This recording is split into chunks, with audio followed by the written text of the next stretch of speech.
jangan melupakan konsep-konsep syariat, ya, agar nanti bukan hanya untung di dunia, tapi kita profitable di akhirat. Dunia sukses, akhirat surga. Siapa yang tak mau?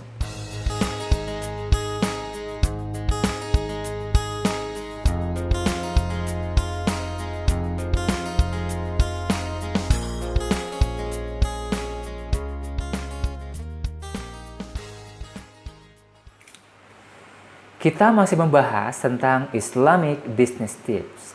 Di bagian pertama, kita sudah membahas tentang azam dan tawakal. Ketika kita punya azam yang kuat, tekad yang kuat, kemauan yang kuat untuk berbisnis, maka langkah selanjutnya adalah tawakal. Jadi, tawakal itu letaknya di awal, enggak di akhir. Fa'idha azamta fatawakkal Allah. Jika engkau sudah bertekad kuat, sudah berazam, punya kemauan kuat, fatawakkal Allah, maka bertawakallah kepada Allah. Nah, ini kemudian ditegaskan, dikuatkan oleh perkataan Ibnu Athaillah dalam Al-Hikam. Min alamatin nuji fin nihayat arju'u ilallahi fil bidayat. Di antara ciri alamat sukses di akhir perjalanan itu adalah kembali kepada Allah di awal perjalanan. Satu di antara arju'u ilallah itu adalah tawakal, menyerahkan kepada Allah, mengembalikan kepada Allah sebelum kita berjalan, sebelum kita melangkah, sebelum kita take action. Nah, di bagian kedua ini kita bahas setelah kita tadi punya azam dan punya tawakal yang haqqo tawakkuli, tawakal yang sebenarnya, maka yang harus kita lakukan adalah kita harus mempunyai ilmu.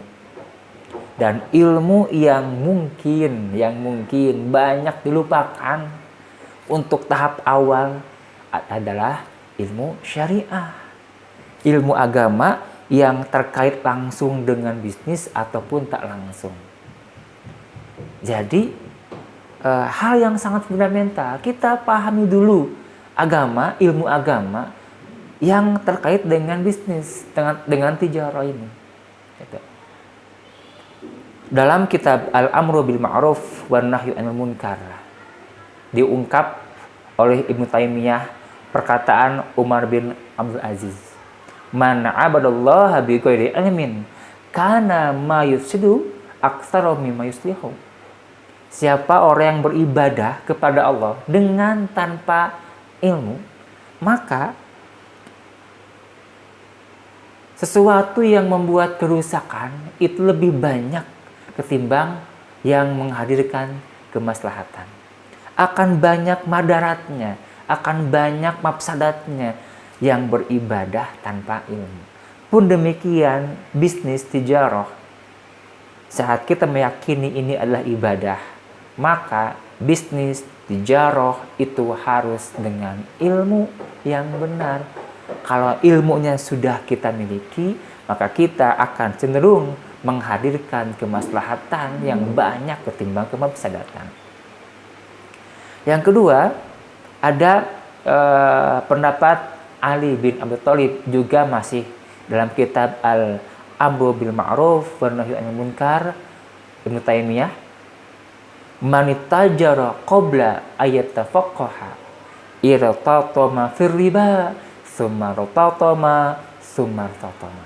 Siapa yang bertijarah, berdagang, berbisnis sebelum dia memahami ilmunya, ilmu agamanya, dia akan terjerumus kepada riba. Kemudian dia akan jatuh lagi pada riba dan jatuh lagi pada riba. Kenapa? Karena belum memahami ilmu agama yang terkait langsung dengan bisnis ataupun tak langsung. Maka di awal-awal kita belajar agama tentang bisnis, tentang riba, tentang gharar. maisir, tentang staf, sidik, tablik, amanah, faltonah, ya, tentang remunerasi, konsep penggajian, tentang ibadah maliyah, dan tentang hal-hal lain ilmu agama yang terkait dengan bisnis baik langsung ataupun tidak langsung. Apa faidahnya? Ilmu syariah ini itu dampaknya bukan hanya untuk urusan duniawi, tapi juga akan tembus kepada urusan akhirat. Artinya keselamatan seseorang, profit seseorang di akhirat kelak itu bisa tergantung dengan ilmu agama ini. Ya, makanya saat kita berbisnis jangan melupakan agama. Ya. Jangan melupakan konsep-konsep syariat. Ya. Agar nanti bukan hanya untung di dunia, tapi kita profitable di akhirat. Dunia sukses, akhirat surga. Siapa yang tak mau? Gitu ya.